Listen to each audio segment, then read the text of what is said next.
අයිබෝවන් කියලා ප්‍රාර්ථනා කරනවා. ඉතින් ෆිබොනාචි RSI සහ හයිකනාෂි කැන්ඩල්ස් පාවිච්චි කරලා සාර්ථක විදිහට ස්කැල්ප් කරන්න පුළුවන් විදිහක් තමයි මේ කියන්න යන්නේ. ඉතින් හැමදාමත් වගේ මෙතන ඔයගලන්ට පේනවා සපෝට් සෝන් එකකින් ලික්විඩිටි ස්විප් එකක් එක්ක රිජෙක්ට් වෙලා තියෙනවා පල්ලෙහාට ආපු ඩවුන්වර්ඩ් ට්‍රෙන්ඩ් එක. ඒ ඩවුන්වර්ඩ් ට්‍රෙන්ඩ් එකට ෆිබොනාචි දාලා තියෙනවා. ඊට අමතරව RSI එක ඔයාලට පේනවා ඕවර්සෝල්ඩ් වෙලා තියෙනවා. ඒ කියන්නේ උඩට අප් වෙන possibility එකක් තියෙනවා මේ 30 minute chart එක. ඒත් එක්කම හයිකනාෂි කැන්ඩල්ස් වලට ස්විච් වුණොත් එහෙම අන්තිමට හැදිච්ච හයිකනාෂි රතු පාට කැන්ඩල් එකේ කැන්ඩල් බොඩි එක පොඩි සහ උඩට වික් එකක් තියෙනවා පේනවා. මේ කියන්නේ පල්ලෙහාට ආපු ස්ට්‍රෙන්ත් එක ට්‍රෙන්ඩ් එකේ ස්ට්‍රෙන්ත් එක අඩුවීමක් තමයි මේකෙන් පෙන්වන්නේ. ඒ කියන්නේ ලොකු කැන්ඩල් බොඩි සහ උඩට වික් එකක් නැත්තම් ඩවුන්වර්ඩ් ට්‍රෙන්ඩ් එක ස්ට්‍රෙන්ත්. හැබැයි උඩට වික් එකක් ආපුවාම පොඩි කැන්ඩල් බොඩි එකක් එක්ක ස්ට්‍රෙන්ත් එක අඩුවීමක් තමයි පෙන්වන්නේ.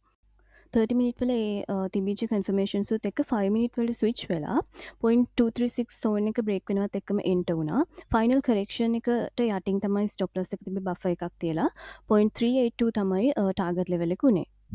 මේ විදිහට දැන් මාකට් එක ටාගට් එකට ගියාට පස්සේ කැන්ඩල් එක ක්ලෝස් වෙනකන් ඉඳලා බැලුවා මම 382 zone එක බ්‍රේක් කරලා කැන්ඩල් එක ක්ලෝස් වෙනවද කියලා. එහෙම නොවුන නිසා ෆස්ට් ටාගට් එකෙම 100% ක්ලෝස් කරා.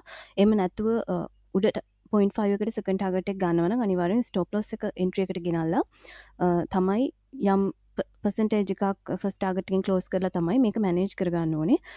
ඩේලි ප්‍රොෆිට් ටාගට් එකක් තියෙනවා නම් ඒ ටාගට් එක ඕකේ නම් එහෙමත් මෙතනදී අයින් වෙන්න පුළුවන්. තව මෙතන ප්‍රශ්නයක් තිබුණේ ෆන්ඩින් ෆී එක එක්ස්ට්‍රීම් ලෙවල් එක තිබුණ එක.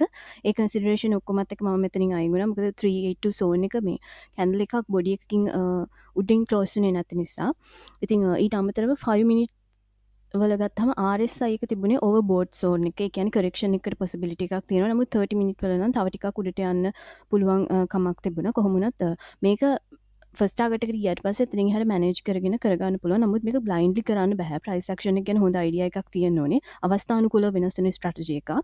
ඒ නිසා හයිකනාෂ් කැන්ඩල්ස් වලින් නොයිස් එක අඩු කරගන්න පුළුවන්. ඔයාර කලර් එකට පැනික් වෙන කෙනෙක් වගේ නම් සහ මොකද ඒක ඇවරේජ් එකක් කැල්කියුලේට් වෙන්නේ. ඒ ටික ඔක්කොම කම්බයින් කරලා මෙතනදී සාර්ථක එන්ට්‍රීස් ගන්න පුළුවන්. විශේෂයෙන් daily and weekly basis short term profit ගන්න බලාගෙන ඉන්න කෙනෙක් නම් විශේෂයෙන් මේ වගේ මාකට් කන්ඩිෂන් එකක් තියෙන වෙලාවක දැන් බ්ලඩ් බාත් එකෙන් පස්සේ ගොඩක් වෙලාවට මාකට් එකේ ලොකු මූවමන්ට්ස් අපිට තව ටික කාලයකට දකින්න බැරි වෙයි කියලා තමයි මගේ ඔපිනියන් එක. එතකොට ඒකත් එක්ක මේ වගේ ෂෝට් ටර්ම් ස්ට්‍රැටජි එකක් තියෙන එක වැදගත් වෙනවා. Short term, mid term and long term strategies තියෙන එක වැදගත්. ඉතින් ඒ ටික තමයි අද දවසේ කියන්න ඕනේ. කාට හරි වැදගත් වෙයි කියලා හිතනවා.